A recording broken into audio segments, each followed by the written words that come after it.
nk'uko bisanzwe kanda subscribe ubundi dukomeze.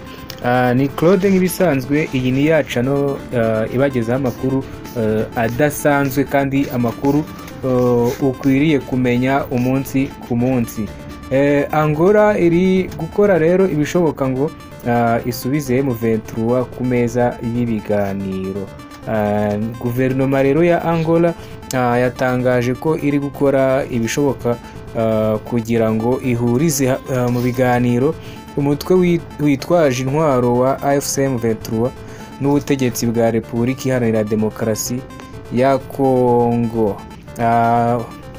Ubutumwa rero bwatanzwe na Minisitiri w'ububanyi n'amahanga ya Angola nyuma yaho ibi biganiro rero byari guhuza abahagarariye M23 na leta ya RDC kuwa 18 Werurwe 2025 bisubitswe bitewe rero n'impamvu itunguranye.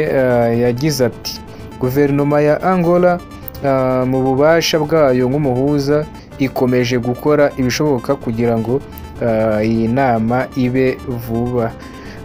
Ishimangira ko rero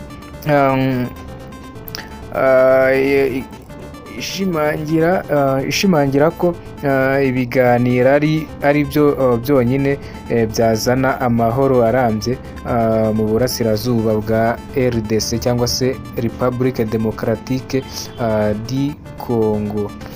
Ibi biganiro rero byasubitswe mu gihe intumwa ya leta ya Congo zari ziyobowe na Minisitiri w'ubwikorezi wabaye umuyobozi w'umutwe witwaje intwaro wa MLS Jean Pierre Bemba zari zazanye cyangwa se zamaze kugera muri Angola. Ni ku itariki rero ya 17 Werurwe M23 yari yatangaje ko itakitabiriye ibi biganiro bitewe n'ibihano abayobozi bayo batatu barimo perezida wayo Bertrand Bisimwa bafatiwe n'umuryango w'ubumwe bw'Uburayi. Ubwo rero akaba aribyo byatumye basubika kujya muri ayo masezerano y'amahoro yari kubera muri Angola i Rwanda. M23 kandi yagaragaje ko ibi bihano bituma leta ya Kongo ikomeje ibikorwa byayo bigamije kwenyegeza intambara mu burasirazuba bw'iki gihugu, kuko bisa naho uyu muryango rero mpuzamahanga ushyigikiye ko itajya mu biganiro by'amahoro. Ubwo rero umuvugizi wa M23 mu rwego rwa politiki Lawrence Kanyuka yagize ati mu gihe bimeze bitya ntabwo ibiganiro bishoboka. Kubera iyo mpamvu ntabwo umuryango wacu uzakomeza kwitabira ibi biganiro.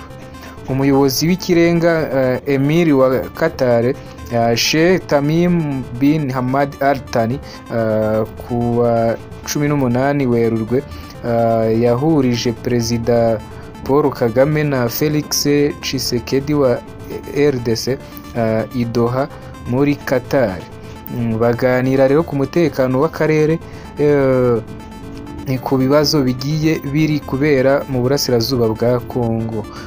Abakuru rero b'ibihugu bagaragaje ko bashyigikiye ibiganiro by'umuryango wa Afurika y'Iburasirazuba EAC n'uwa Afurika y'Amajyepfo SADC bigamije gushakira akarere umutekano urambye.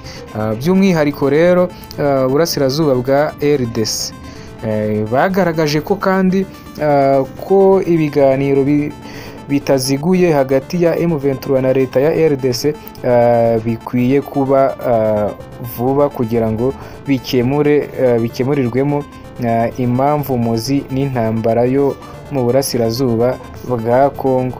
Ibiganiro byari guhuza M23 na leta ya Kongo ntibyashobotse bitewe n'ibi bihano EU cyangwa se wa muryango w'ibihugu by'i Burayi yatangaje. murakoze cyane rero, yari Claude nk'ibisanzwe. Gukanda subscribe nibwo bufasha bwa mbere, ubundi tukajya tubana umunsi ku munsi. Murakoze cyane rero, Imana ibaha umugisha mwebwe mudahwema kuduba hafi mutwereka ko turi kumwe. Bye bye, ciao ciao, hasta la vista. Banyarwandakazi, twabazaniye za ntebe z'imigano, turazikora ahangaha, dukorera ku kiraro uva Nyabugogo, ku kiraro cya mbere ku Kinamba. Ku bindi bisobanuro waduhamagara kuri 0788444088. Kaze muri Mambo.